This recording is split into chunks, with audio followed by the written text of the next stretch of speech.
Hey subscribers, how's it going? Stayed up late last night, got some painting done, so if you want to see what the door looks like and the moldings, stay tuned. Alright, so it's going to be pretty bright. I warn you, it's in the sun baking now, so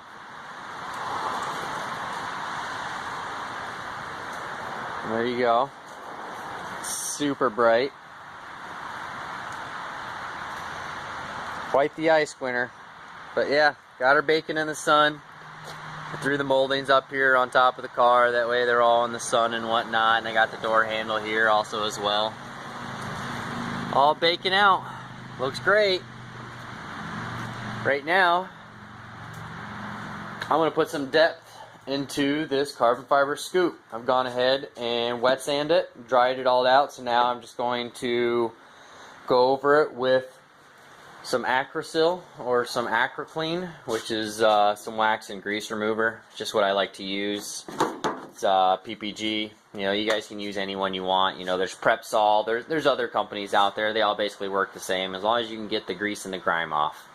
So I'm going to add depth to carbon fiber by adding clear coat to it. Now you guys know that they're made of fiberglass. Then they're surrounded by the fiberglass. Or excuse me, the resin itself is what hardens it, but the matting is the actual carbon fiber itself. So it's fiberglass as a structure, as a backer, real thin. Carbon fiber is laid down, you know, and that's where you get your structure at, and that's why it's so thin, because there's really not that much fiberglass in this. There's just enough for structure. And then you lay your resin over it. Now, the thing is most people don't know is that a lot of the resin is going to get soaked into the actual material itself, into the carbon fiber. So it leaves a lot of pinholes and imperfections in the carbon fiber itself. A lot of times you'll see, you know, pinholes and whatnot. Well, a good way to get rid of that is clear coat. It also adds depth. Also, as well, it's going to make it look like we'll be able to reach right in there and grab the fibers a lot more. And it'll look, you know, generally more cleaner and clearer also as well. And it's also, what's a great thing about it is it'll hold up to the sun a lot better than just the fiberglass resin itself. So let's go ahead and get some clear coat on this. So step one, we're going to go ahead and wet the floors down.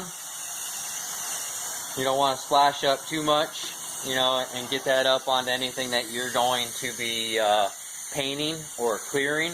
Water is not a good friend of yours when it comes to painting. So, make sure the part's dry, but the reason why we wet the floors is wet dust can't fly. You ain't got to worry about dust anymore as long as you can, I mean, obviously you got to walk around, and just walking around is going to kick up dust off of the floor. So this is what you want to do.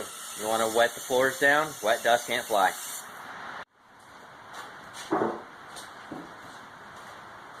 Alright, so now you want to take your grease remover, your wax and grease remover. You're going to want two different cloths. You want a wet cloth, you don't want a dry cloth. This is going to be for drying. This is going to be for rinsing. So we're going to go over the material with the wax and grease remover. We're going to make sure that we don't have anything that's going to cause us to have fish eyes. And we also want to get all the dirt particles off of the actual project that we're going to be clearing or adhering product to. You should always do this before you paint. It's just assurance. That's all you need. You need the insurance to know that you're not going to have any issues, because if you have fish eyes and you did not do this, it's your own fault. So you want to dry the product off. You want to help it flash, help it dry. You don't want to leave any residue of the wax and grease remover on there. It's going to leave a white film. That's the residue I'm talking about when it dries. You want to make sure you dry the film off completely and the part is completely clean. Now what I mean by completely clean is you're going to, obviously we wet sanded this, or we sanded it, so there's going to be particles of the resin that are left over in all of the sand scratches. That's why it looked so foggy and so gray earlier when I showed it to you. Now that it's clean, you can actually see the fibers that are in the carbon fiber, because there's actually no particles left on the actual part itself.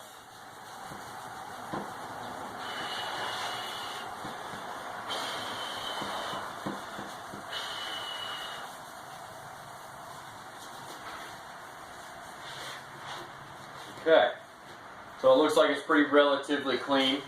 To give you guys an idea of what it looks like.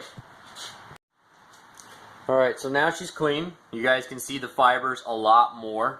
I've actually got all of the sand particles, all the resin particles from sanding out of it. So now that it's actually clean, we're going to go ahead and we're going to mix up some clear coat. We're going to run over this again with a tack rag because we want to keep the dust off of it now that it's clean of the wax and the grease on it from fingers and whatnot. And we're going to apply some clear. Give this carbon fiber some depth. Alright guys, so I got my clear mixed up. I'm going to tack rag this for one final time. I'm going to run over it with some clear. You guys can see the process.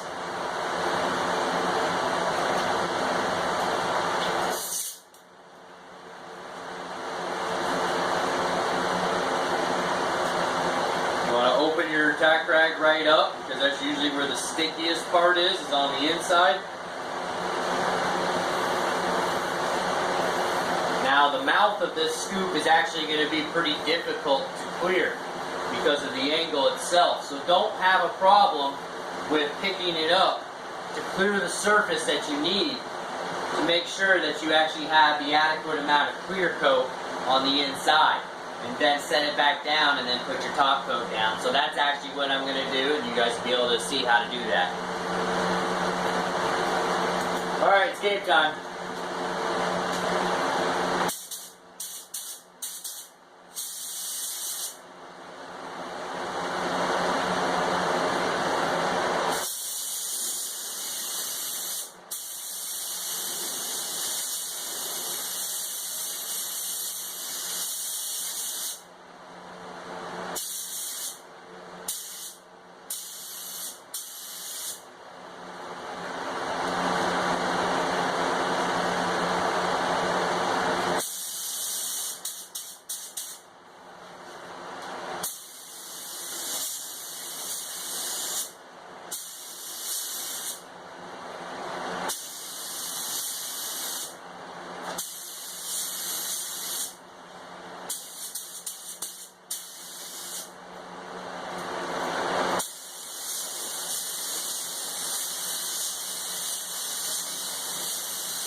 Alright guys, as you can see, I did put down a first coat, and then I went over it again.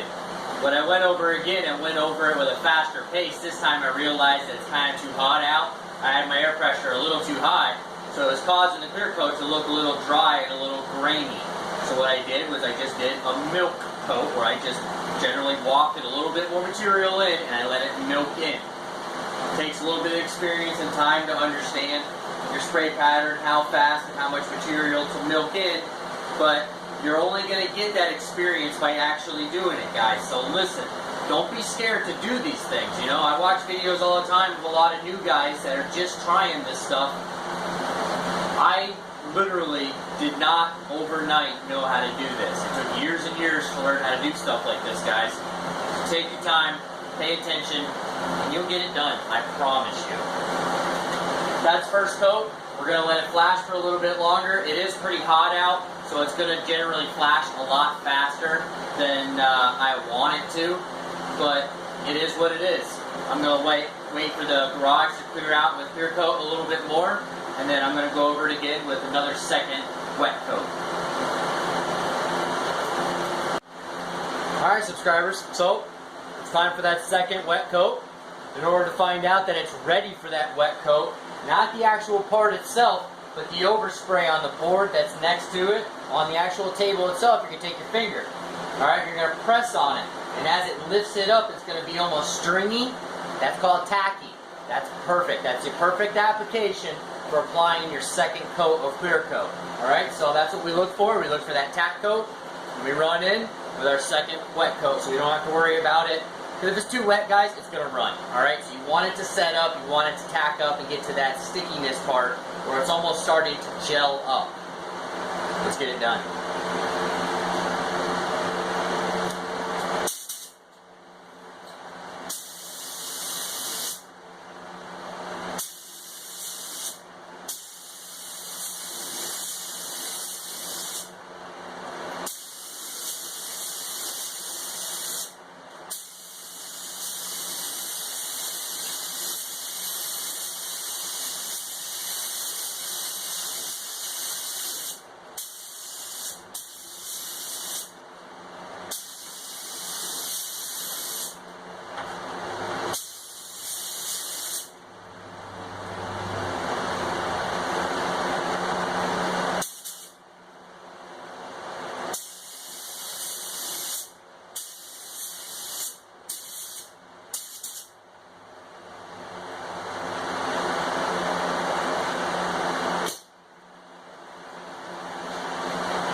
And I love it.